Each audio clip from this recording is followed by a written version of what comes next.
Roid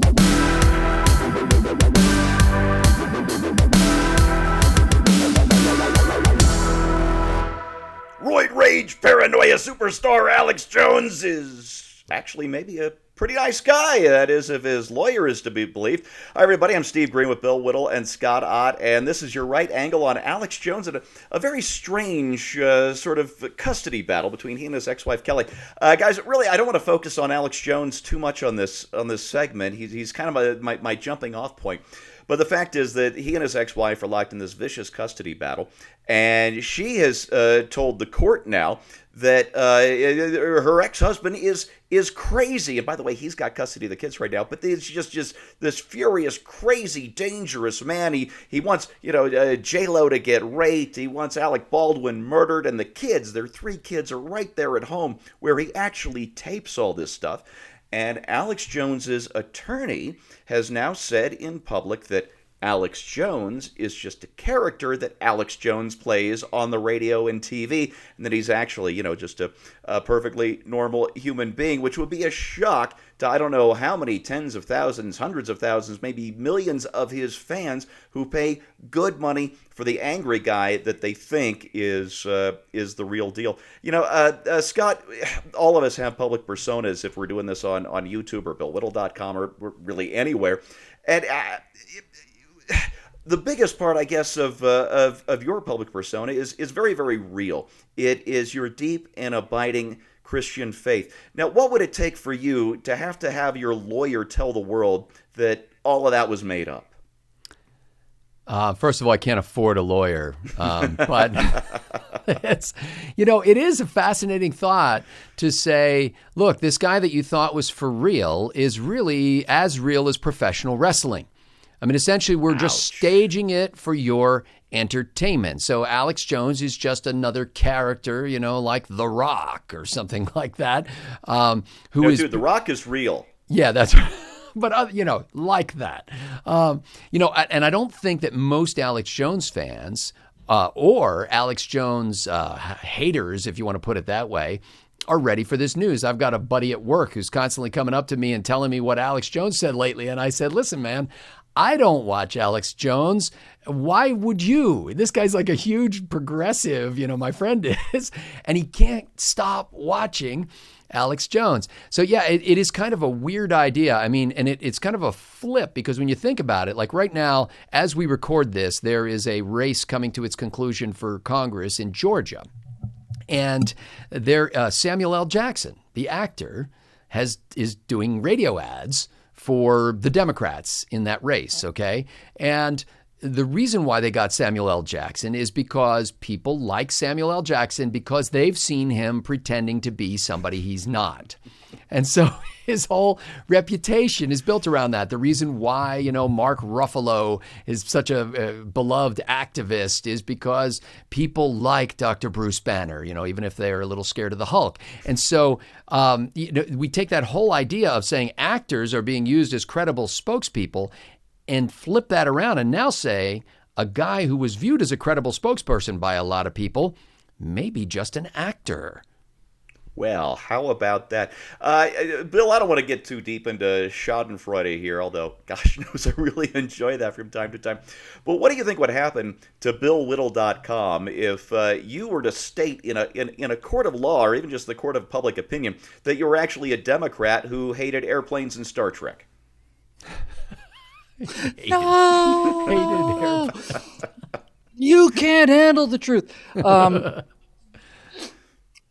I think this is the point, Steve. I kind of reject the question, and I should hope so. I reject the premise of the question. What the business that we're in is personal political commentary, and Alex Jones is in the same business. Yeah.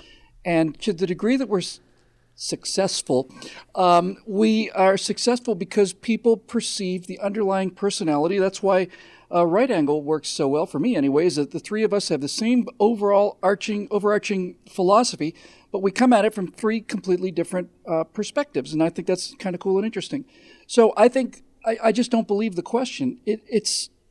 I don't think you can fake that kind of sincerity. Certainly Alex Jones is not working from a script, and I suspect the truth is somewhere in the middle. I suspect that Alex Jones is not nearly as nutty as his wife makes him out to be in custody proceedings, which are bitter and brutal. But at the same time, I don't buy this idea that Alex Jones, as we understand Alex Jones as a character, this is a lawyer working in front of a court. It simply can't be true. I don't believe it. He's not that kind of an actor. None of us are. And the reason I know this is because we're not working off of scripts. I mean, Sean Penn, conceivably, if you wrote a script for him every day, somebody really talented could play somebody different than who they are. But we're writing our own scripts in real time. I don't believe it. I don't believe it. So I don't think that something like that could ever really happen. Matter of fact, I think one of the things that makes our channel so popular, certainly it's my favorite thing about it, is that the veil between the professional selves and our personal selves, I think, is exceedingly thin, and I really like that. It's a very thin membrane. I'm not aware of anything that I wouldn't talk about on camera that I haven't talked about in private. I mean, it's just very porous, and I think that's why people like to watch. Can I just add here that please, Bill Whittle, BillWhittle.com and its on-camera talent and its affiliates cannot be held responsible for anybody who Googles the name Alex Jones, having not yet seen him, and winds up being exposed to that content. It is not our fault. Yeah, we apologize in advance if we have corrupted your gentle snowflake-like soul. Yes? I just have to say one thing. You know, the thing that's remarkable about Alex Jones is he's probably right 1 out of 5 times, but when he is right, he is in fact on the vanguard of being right. I find that really kind of interesting, you know? Well, okay, Bill, let me maybe come at this from a slightly different angle for, I guess, both of you. If you're Alex Jones, isn't the fact that you're willing to have your lawyer say this thing about you for the sake of your children and custody of them, isn't that kind of proof enough that maybe his lawyer is the one telling the truth and it's his wife making up the stories? I don't think I'm not sure that Alex Jones approved that sentence. I'm sure he approved the theory, but I'm quite convinced he thought that this was something that was just going to stay in court in a nasty battle between two formerly married people. I don't think I think my personal guess would be that if he thought this would ever get out, he never would have instructed his attorney to use that strategy. By the way, it's usually not the client who instructs the attorney. It's usually the attorney that instructs the client. Yeah. So I suspect that this is all the result of a lawyer maneuvering for some ground, and that Alex Jones regrets that it got out. All right. And, you know, I don't want to come at this from the angle of judging anybody's marriage, anybody's former marriage, or any of that. That is private, personal business. Scott, you wanted to add something? No. I was just thinking, if Anthony Hopkins, who played that role in Silence of the Lambs, I mean, imagine if he was doing that at home. You know, it's one thing when you go on your job, but Alex Jones records his show from his house. His kids are exposed to it. And if you go into the kitchen and your dad's in there with something in the blender and talking about Clarice, I mean, I think you've got puts trouble. The lotion on its skin or else it gets the hose again. Daddy, no. Yeah, we're not going to go any deeper down that path, folks. Hey, listen, folks, when it comes down to it, great art is often inseparable from a really great artist. I was thinking about this, and I thought of two of my favorite guys, Dean Martin and Frank Sinatra. And Dean's on stage and on camera shtick involved, his drunk act. And in fact, though, he was quite a teetotaler. But that's not why people watched or listened to Dean Martin. They went for the charm, and they especially went for the voice. Frank Sinatra, his brand of music was always based on romantic love. And while he didn't always live up to that in his personal life, to say the least, the fact is when he and Ava Gardner broke up, he was so devastated, he went into the studio and recorded In the Wee Small Hours, which is just one of the rawest and most heartbreaking albums ever. And that's what happens when great art and great artists are one and the same, instead of just a personality that you see on TV. And I hope we bring to you just one small percent of that same measure. And as always, this Right Angle is brought to you by the paying members at BillWhittle.com. They keep us on the air, and I hope we get to keep you entertained and informed. Thanks for watching, and we'll see you next time. People are going, Steve Green doesn't really drink. Oh, I do, so shut up.